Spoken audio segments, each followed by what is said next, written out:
Welcome into the On3 studios here in Nashville, Tennessee. Today is the Wiltfong Whip Around with Steve Wiltfong, and today's Monday, June 17th. I'm your host, Josh Newberg.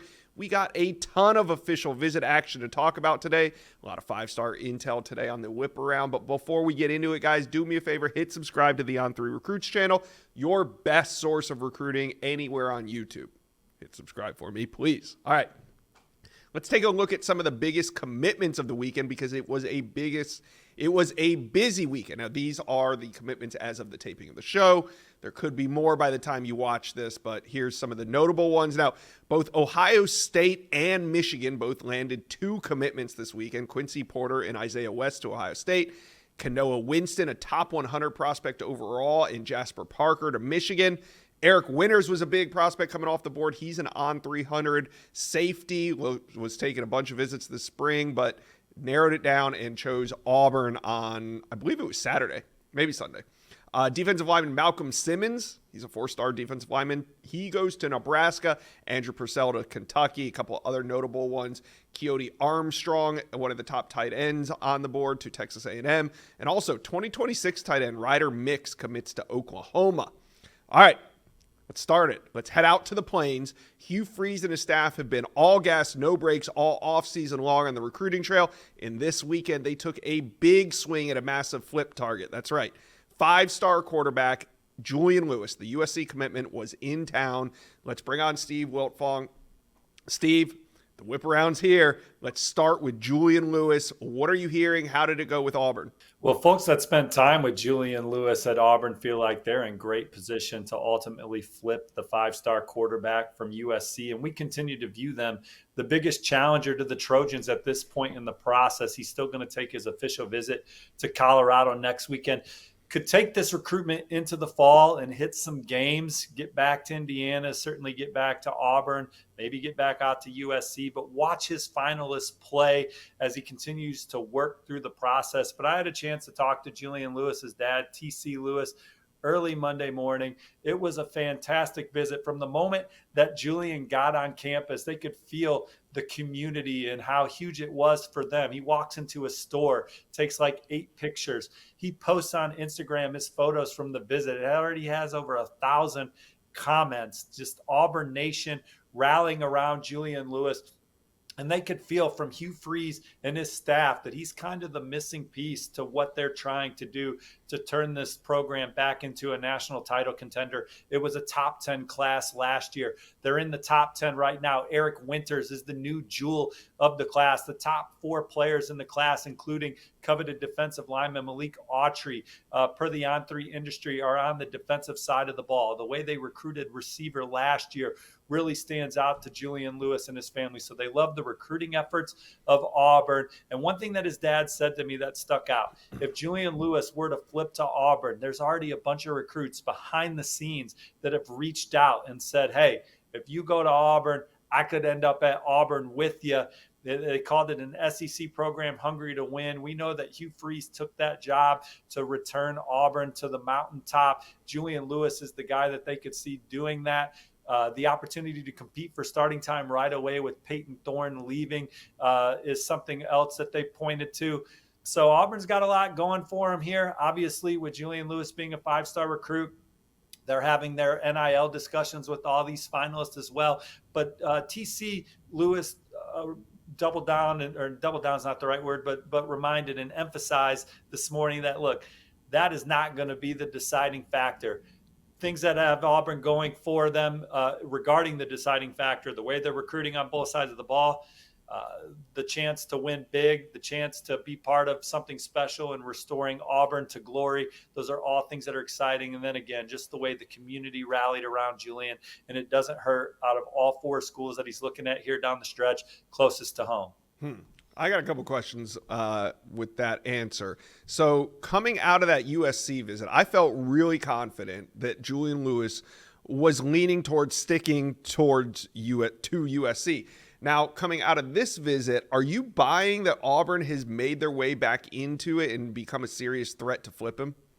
Well, while there have been times where we've thought that Julian Lewis was for sure gonna flip at some point, and while there's been times where we have thought that he could ultimately still sign with USC, I think that we've always left the door open that he could end up elsewhere, and Auburn is that school we're looking closest at. Now, with USC, I think that the Lewis family knows long term what that means if he wins the starting job.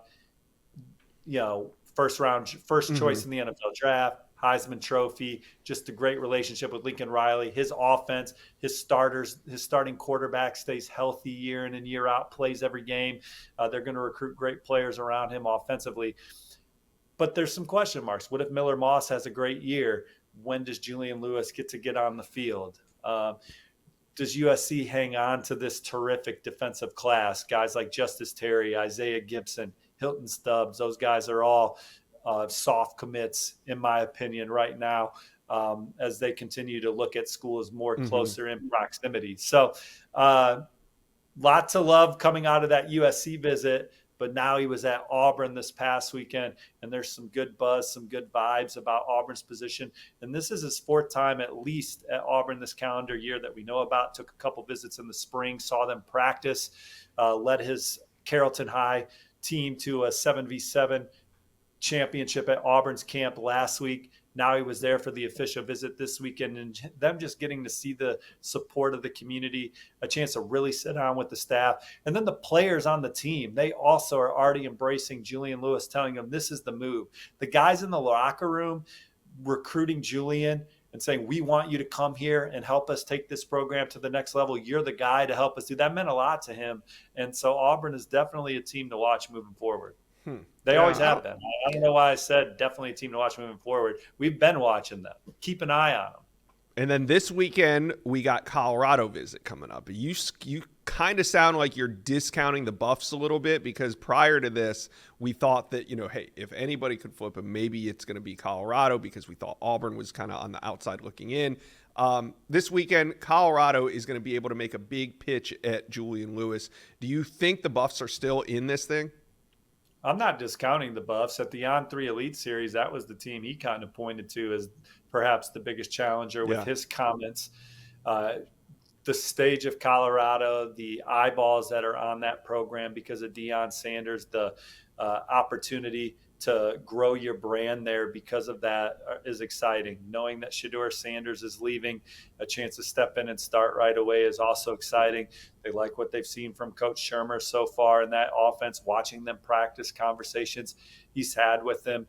And this is Deion Sanders and company's guy. He's had some big recruiting wins every year, going back to Travis Hunter at Jackson State, Jordan Seaton, obviously last year, Cormani McClain, even though he's in the portal and back at Florida in the moment, that was a big recruiting win. So we know what they're capable of on the trail. So who's going to be that big recruiting win for them this cycle? I'm not predicting it's Julian Lewis, but I'm not going to cross them off the list and say he's not coming there right now. He's excited about Colorado for all the reasons I listed. They know it's going to be a good official visit, but I still think Julian Lewis is going to watch some teams play in the fall. So if Colorado comes out smoking hot, Coach Shermer's offense looks like the way they're describing it behind the scenes, maybe. But right now he's committed to USC, but Auburn has definitely got some juice in this recruitment. And so we'll see what happens this weekend and beyond. All right. Now, Eric Winters, the On300 safety, committed over the weekend. You got any other good news for Auburn fans? Yeah, I was one of a few that put in an RPM prediction in favor of Auburn for coveted edge rusher Herbert Scroggins out of Savannah Benedictine School. Again, Julian Lewis and his family pointed to the way Auburn's recruiting on defense. They got Eric Winters. They got guys like Malik Autry in the fold. Caleb Falk, Tyler Lockhart are top 150 recruits per the On3 industry committed to Auburn. Herbert Scroggins would be another big pickup. They got to get through Miami, where he's visiting this coming weekend. But so far, so good for Auburn right now. All right, let's head to Lincoln, where the Huskers had over 10 official visitors on campus this weekend. Big weekend for Matt Rule and his staff. Four-star defensive lineman Malcolm Simpson has already committed. Now let's find out more. Steve, Nebraska building a strong linebacking class in this 2025 cycle, and they also had a major target on campus, linebacker Christian Jones. He's an in-state target, four-star prospect from Omaha. What are you hearing on his recruitment? Yeah, I talked to Christian Jones on Sunday following his visit. He said it was a good weekend, met some cool recruits. He said it's just exciting to see the progress that the program's made under Coach Rule and the staff. He said the players are buying in and they're really building that culture on the Huskers campus. Talked to a source that spent time with him. They said this is the best that we felt about him potentially joining Nebraska since they've been recruiting him. I had at my old place of work, over a year ago, I predicted Nebraska for Christian Jones. I wouldn't be surprised if I'm putting that on 3 RPM in for him soon. Auburn's in there, USC, a couple others, Texas A&M, some of the other programs, Oklahoma, that he's been interested in. But Nebraska, he's the typical Matt Rule recruit. I mean, he is an explosive athlete. He is a track and field stud. That's a hard-nosed kid that has a lot of upside that Matt Rule historically has gotten a lot out of when you go back to his days at Temple and Baylor and what he's trying to do here at Nebraska. So like the way that's going for Nebraska, particularly coming out of this visit. Dawson Merritt is a top 100 on-3 industry recruit that Alabama is favored for on the on-3 RPM, Josh, but Nebraska has not gone away. He's visited both places several times, and it seemed like he was close to jumping in for the Crimson Tide twice. Nebraska has been able to hold that off. I think right now they're in deep talks about schematics. He loves the way he fits in at Alabama, but Nebraska has poured a lot into this recruitment. Dawson Merritt is still talking and having dialogue with them. And so with each passing day, it seems like Nebraska is gaining inches here. So it'll be interesting to see if they can ultimately turn the trajectory of that recruitment and land him as well. So if they can get Dawson Merritt and Christian Jones, that'll be one of the better second-level defender hauls in the Big Ten this cycle. And they're certainly in the mix to do just that. All right, another priority target on campus was a big one. Offensive tackle Brian Tapu. He goes 6'8", 300 pounds. How's Nebraska looking after this official visit? Yeah, I think I'm close to putting in an on-3 RPM there. I don't know if our guy Munson put one in yet. But look, he said he had a blast at Nebraska. He said he didn't want to leave, can't wait to be back. He said the official visit was breathtaking, and he was honored to be there. He appreciates the effort that the Nebraska coaches have put into recruiting him, and his parents, he said they were grateful too. Just the feel that he got around Nebraska's program really made him feel at home. And I think Nebraska is the program to beat there as they pursue another top 25 recruiting class. All right, Nebraska fans, big weekend. How we feel, and let us know. Comment section below. Any more commitments coming out of this weekend, let us know. All right. Knoxville, it was the scene of another big recruiting weekend. Josh Heupel and his staff, they hosted a bunch of prospects over the weekend. We're going to break down a few, but first, Steve, we got to start with the biggest man on campus. Number 1 offensive tackle, David Sanders, was back in Knoxville. How did it go? David Sanders, not to be confused with Davis Sanders. Hey. He might be a 5'10", 147-pound defensive back from Indianapolis. But in all seriousness, stuff like that can't factor into a recruitment. Someone making name badges that has literally nothing to do with your player development, your strength and conditioning development, the coaching that you're going to get, the players in the locker room. I know a lot has been made of that, and schools that are also in the mix are going to try and play that up as recruiting is a game of inches. But David Sanders and his family, they've been in Knoxville several times throughout this process. This was his 4th visit of the year. And I think he just enjoys being around Tennessee's commits, guys like George McIntyre. I think he enjoys being around Tennessee's players. It was a big recruiting weekend, but I think that the Sanders family could sense just how much of a priority Coach Heupel and company are making him to this recruiting class. Glenn Ellerby, offensive line coach, the way he was able to develop Darnell Wright is enticing into a top 10 pick. So Tennessee, I still have them on the short list. He's at Ohio State this weekend. Certainly George has always been one of the front runners. Clemson, Alabama, Nebraska, South Carolina, some of the other schools that David Sanders has shown a lot of strong interest in. They're in the thick of it as well. But Georgia, Tennessee, Ohio State are 3 that I know are in high standing. Big visit to Ohio State this coming weekend. And then his recruitment end of July into August. So there will still be a lot of conversations with these coaches, a lot of dotting I's, crossing T's, a lot of pros and cons, a lot of discussion as David Sanders and his family aim to make the best decision for him. They've been so thorough with this process. They've taken so many visits. They've turned over every rock. They've gotten to know players, off-field support staff, coaches, and Tennessee has definitely done a great job this year. He's been able to attend class at Tennessee, a day in the life of a player. He went to the 8-6 Live event, got to hang out with the Tennessee coaching staff in an environment that allowed them to see the personalities of those Tennessee coaches in a not a very football oriented atmosphere. So really good visit. I think Tennessee's one of the front runners this weekend. Was another opportunity for them to show how much they love him, and I think they felt that love. All right, David Sanders, however you spell it, Tennessee is going to be in this one until the very end. Let's talk about a couple flip targets that were on campus. Isaiah Gibson, who's committed to USC, Jaden Perlotti, who is committed to Georgia. Gibson is an edge, Perlotti's a linebacker. How do you think Tennessee did, and who do they have a better shot at flipping out of these two? Well, I think right now you would say Jaden Perlotti. I think they're the hot team right now. Our colleague Chad Simmons reported as much this weekend. I talked to some sources that spent time with Jaden over the weekend that have confirmed that report.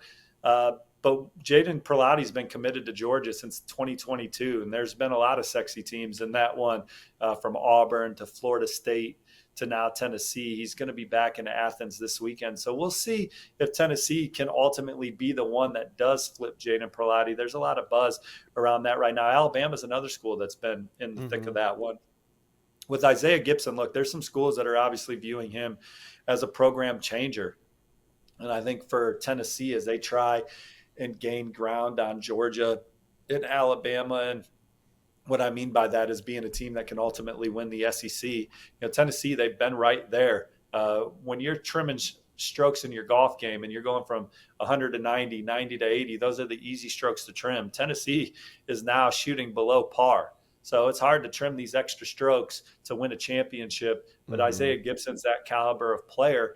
And so I think that, you know, showing him the way they've been able to develop their players, the way the program is developed, but also having just the investment around the program. Those are things that are exciting for Isaiah Gibson. I think ultimately we think he will not stick with USC. My RPM's currently on Georgia. I think Georgia has been able to show Isaiah Gibson how they've been able to produce players. It's at a better rate than anyone in college football. And you look at the NFL draft and the way that they've been winning. But Tennessee has certainly become a dark horse in this recruitment. And I think people that spent time with Isaiah Gibson feel like they're going to be in it as he takes his recruitment into the fall.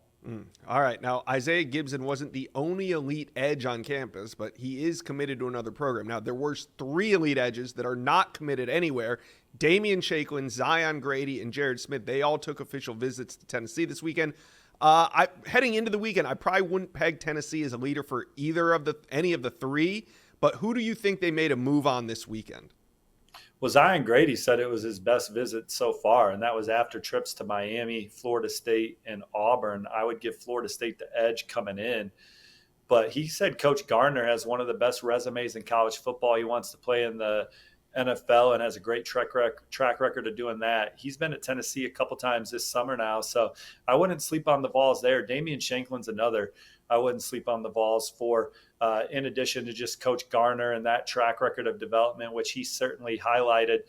He also talked about Coach Banks. We know Coach Chop, Lavorne Harbin, who's one of the best off-field recruiters in the country. He's in the middle of that one for Damian Shanklin. So while my RPM's on LSU, and while he had a good visit to Ohio State last weekend, I think that Tennessee certainly showed him an opportunity to be successful in Knoxville as well. So it was a good visit. I still like South Carolina for Jared Smith, although I think it is noteworthy to point out that he too just talked about the atmosphere that the players or that the Tennessee coaches created. He said the culture I felt this weekend was like no other. So I just want to give some insight to the environment that Coach Heupel and his staff are creating. These recruits get on campus and they feel like it's a special place playing for coaches that really care about them.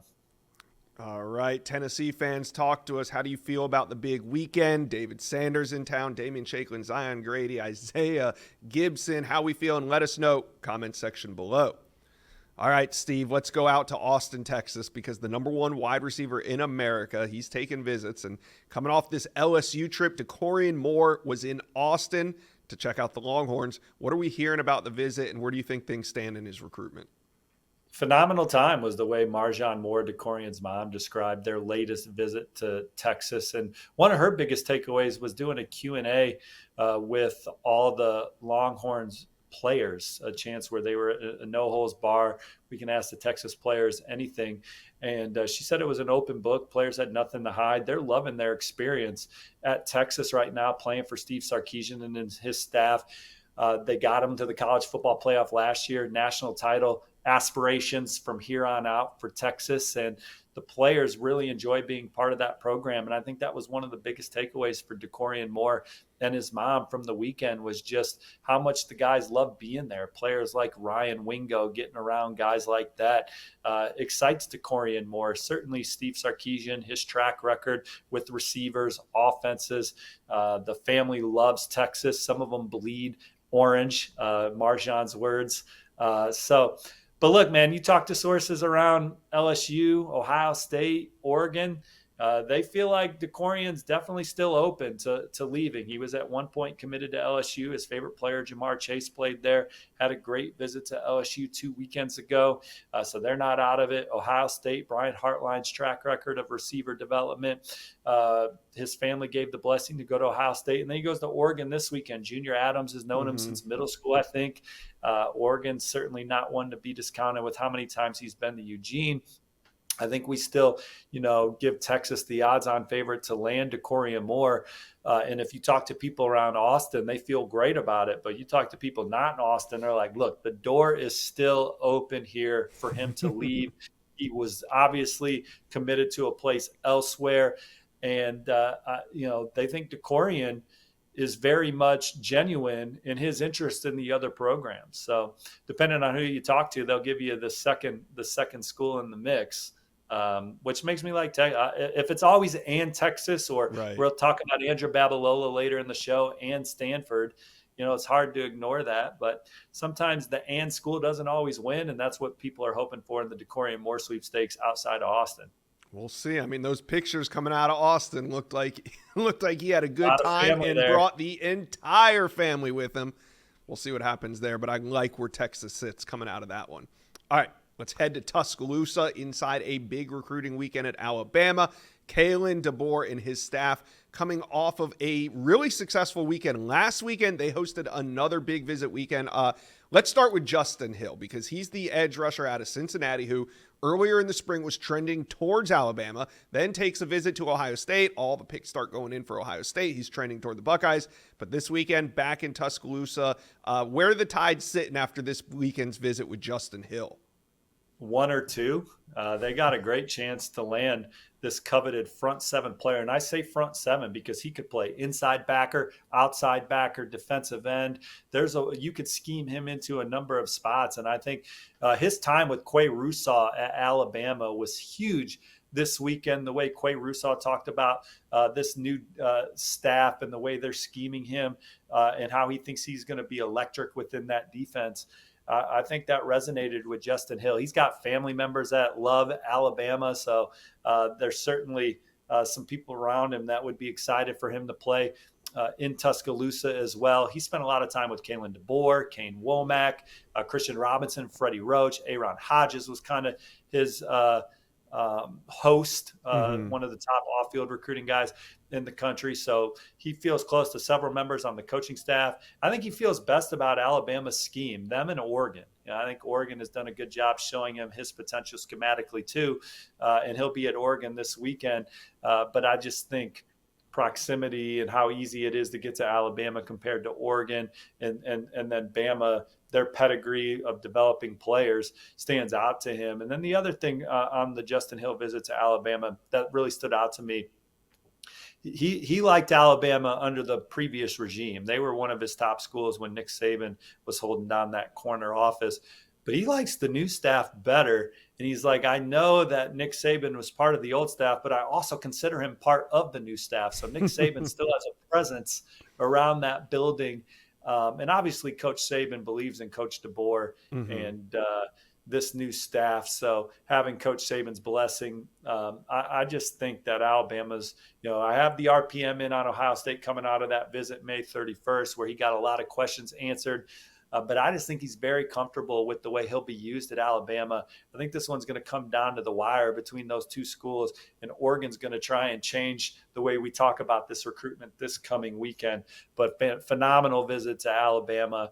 They're recruiting a potential top 5 class. Justin Hill is one of their most coveted targets moving forward, regardless of position. And he felt that this weekend with the amount of time he spent with Kalen DeBoer, Kane Womack, the other staff members, and then the players on the team. But you're not changing your pick? Not just yet, because we'll see what this visit high looks like. We'll see what the Oregon visit's like. But there is definitely a chance that my pick is on Alabama before his decision date in early July. All right. Now, how about your pick on Jackson Lloyd? Are you still feeling good about the Tide coming out of this one? Because he did visit Ohio State recently, and there was a lot of buzz coming out of that one that Jackson Lloyd, who's from California, really liked the Buckeyes. But what do you think after his official visit to Alabama this weekend?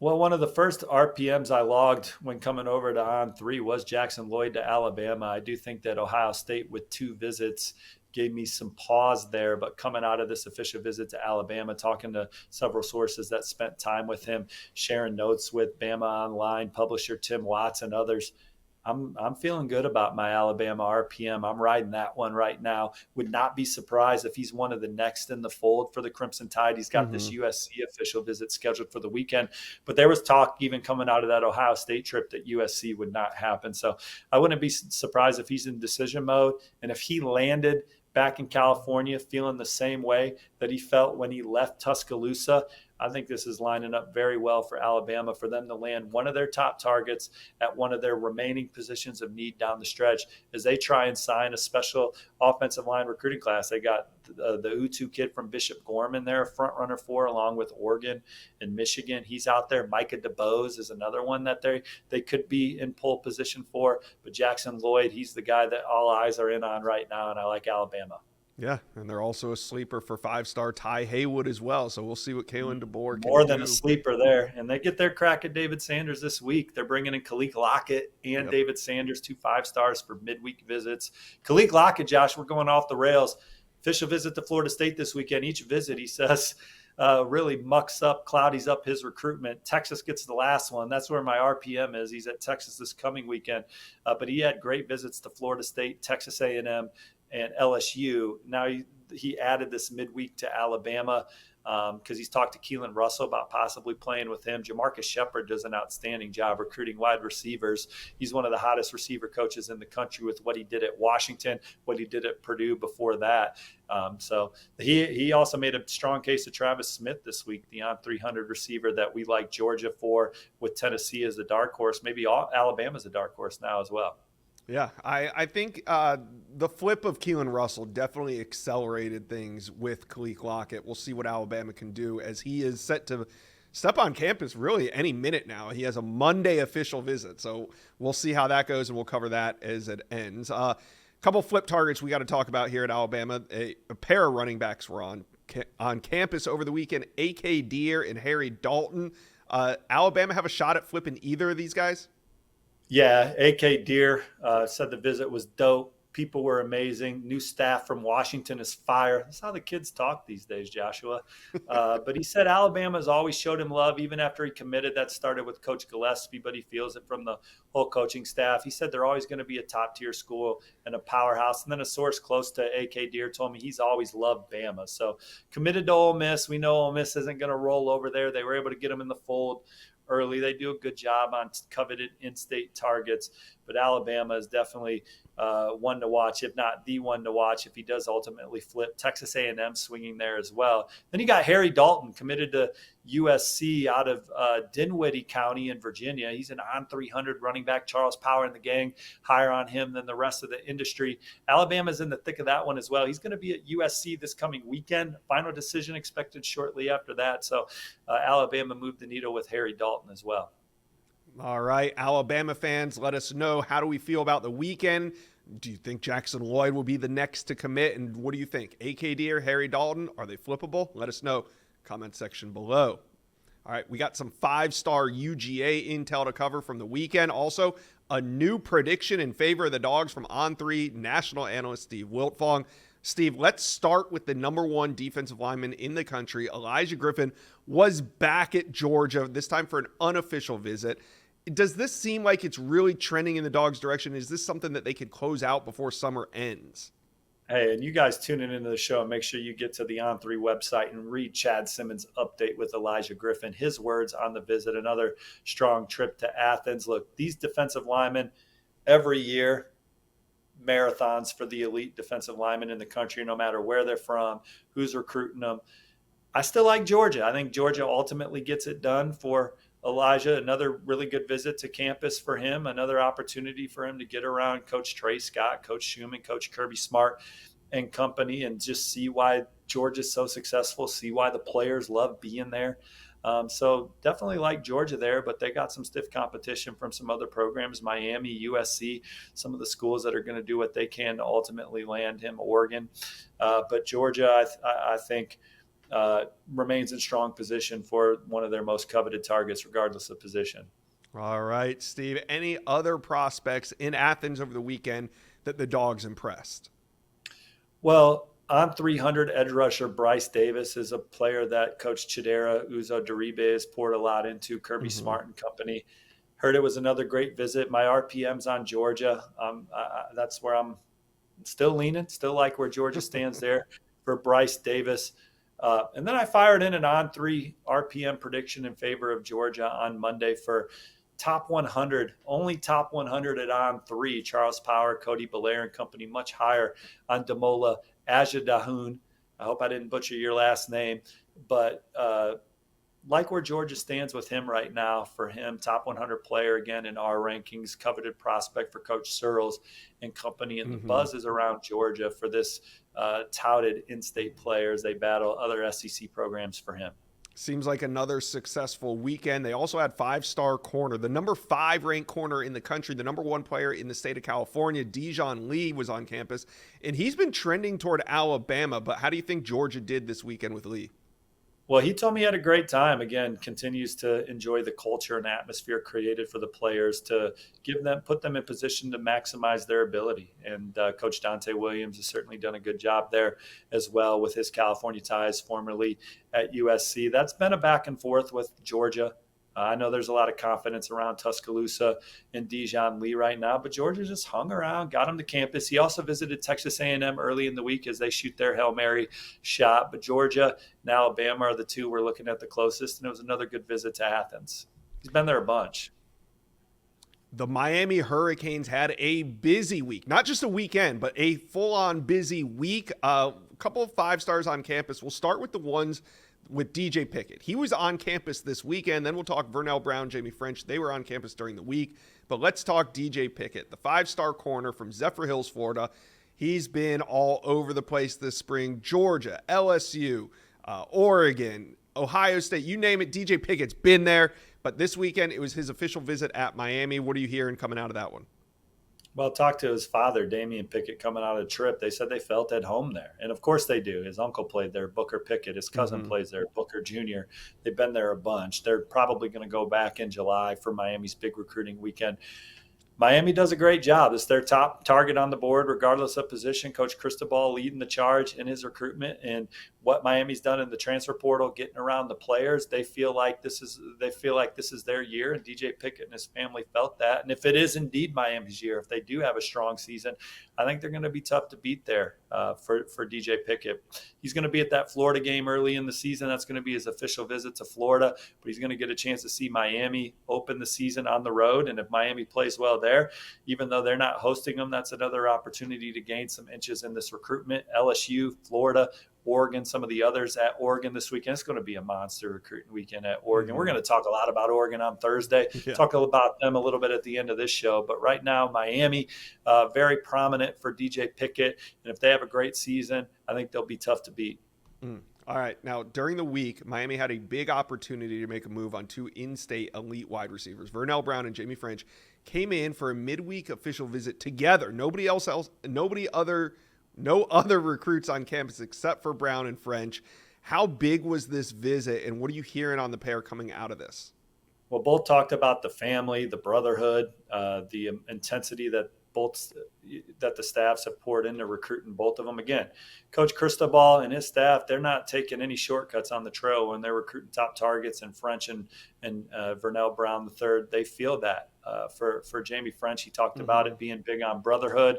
He likes the intensity of the program and their work ethic and the people on staff and Coach Beard and company. We talked a lot about LSU and Texas in that recruitment.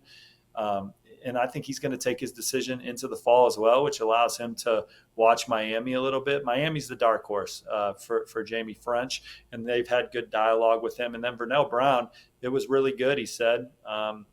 And they have big plans for the program, and talked to him about how he has a key role to helping take that program to the next level. I think he felt that. Now, Vernell had a great visit to Florida this week. Florida State's on deck this coming weekend. It'll be a big visit weekend at Florida State as well. But Miami, they're in the middle of it for both these wide receivers. All right, Miami fans, let us know. 3 elite in-state prospects all on campus this weekend. How many of these guys do you think the Canes land, and can they land all 3? Let me know. Comment section below.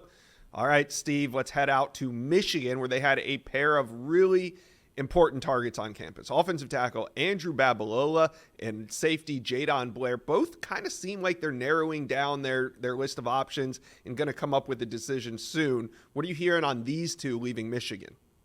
I think Michigan's in the top 2 for both right now, and we'll have a chance to ultimately land them. For Andrew Babalola, I think they're battling Stanford. Now you have Auburn, you have Missouri in there, and he's going to visit Oklahoma this weekend. And if you talk to sources around all those schools and Stanford, I believe it with Michigan. You know, he's been there several times, and I think Michigan fits him personality-wise, fits his family, what he's looking for. He told me he had a great weekend in Ann Arbor. He talked about the sustained success of the place, the vision for his future, and I think that's on and off the field. But he talked about the development component. Sharon Moore, head coach, offensive line guy that's coached some of the best offensive lines in college football at Michigan, 2-time Joe Moore winner. He talked about how he fit into the scheme and the way he could enter the program, get that instant development. They're right up there. He said it stacks up well with the other places he's been to.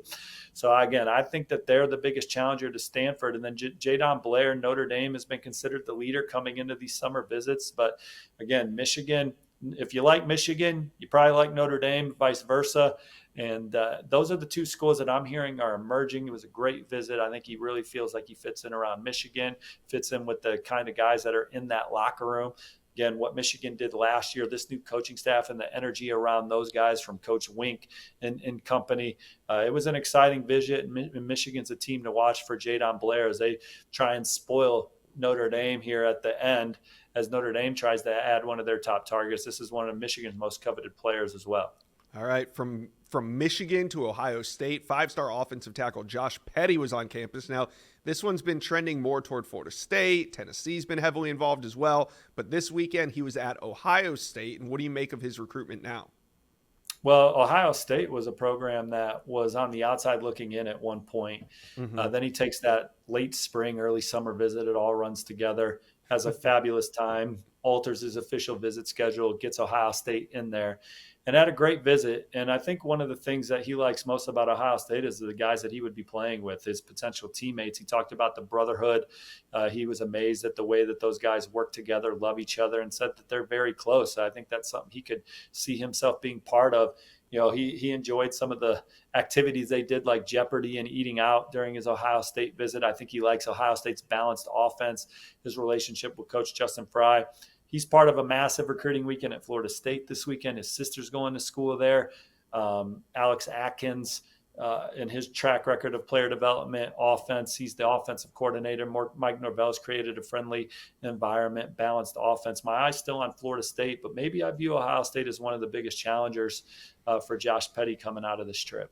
Whew, what a episode of the Wiltfong Whip Around. A ton of intel. Steve, you got anything else you want to talk to the fans about? Take us out of here with it. Yeah, let's go out to Eugene, Oregon. It was a big weekend for the Ducks as they hosted some of their top targets. Naeem Offord, five-star corner, currently committed to Ohio State. He's been to Oregon twice now this calendar year. I talked to his dad, said it was a great time. They have a great relationship with Dan Lanning, talked about the family vibe, connections after football, the things they have in place for players.